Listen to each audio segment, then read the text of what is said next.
Bismillahirrahmanirrahim.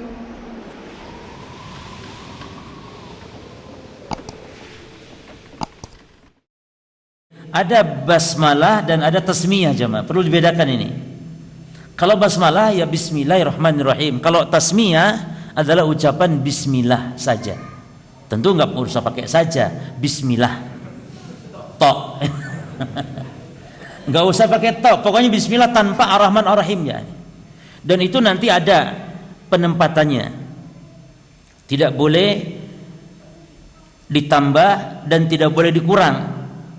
Jadi ada penempatan seperti makan, ya, seperti masuk WC, itu tidak boleh Bismillahirrahmanirrahim, tapi Bismillah. Nabi SAW mengatakan satru ma baina ayunil jinni wa aurati bani adam idza dakhala ahadahumul khala an yaqula Bismillah. Kata Nabi dalam hadis Tirmidzi, satr yakni hijab atau penghalang antara aurat, antara pandangannya jin dengan auratnya Bani Adam ketika mereka masuk WC, masuk kamar mandi, masuk WC, yang menjadi penghalangnya adalah ucapan Bani Adam tadi Bismillah. Jadi kalau seorang muslim masuk WC dan dia telanjang bulat misalnya, ketika sudah membaca Bismillah tadi, itu setan tidak bisa melihat auratnya. Maka ini luar biasa jemaah, keajaiban. Ya, dan kita wajib mengimani, dan ini hadis sahih. Bahkan itu diantara adab seorang muslim, kalau masuk WC baca dulu Bismillah, kemudian baca doa masuk WC. Karena Nabi SAW idza dakhala al-khala, Nabi kalau masuk WC, kalau masuk ya ini sebelum para jemaah. Sebab apa namanya? Idza yani fi'il madhi, dakhala itu kan fi'il madhi yang artinya telah masuk. Dakhala, jalasa, telah duduk, dakhala telah masuk.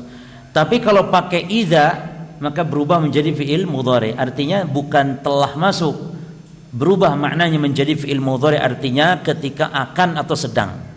Maka baca doa Allahumma inni a'udzubika minal khubuthi wal khaba'ith sebelumnya bismillah.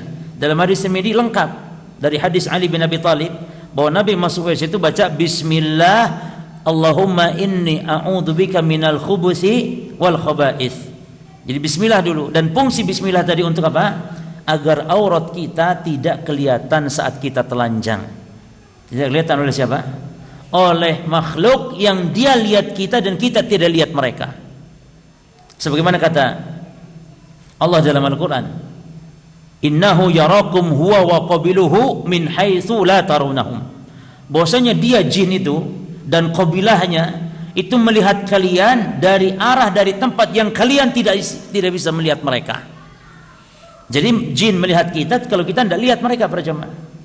Oleh karena itu kata Al-Imam Syafi'i rahimahullah, kata beliau, man za'ama annahu yaral jinna abtalna syahadatahu illa an yakuna nabiyyan.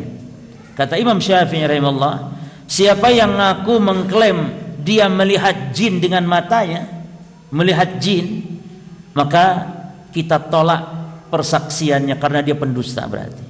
Kecuali kalau dia seorang nabi. Maksudnya cuma tidak mungkin kita bisa melihat jin dalam wujud yang aslinya, tidak mungkin. Adapun kalau jin sudah berubah wujud kepada wujud manusia, kepada wujud yang lain, maka bisa kita melihat.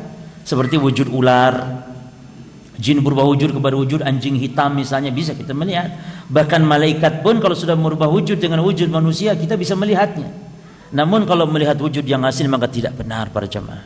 Sebagaimana ada kiai yang memasukkan 6.000 jin ke dalam botol, itu tidak bisa kita betulkan kalau menurut pandangan tinjauan syariat para jemaah.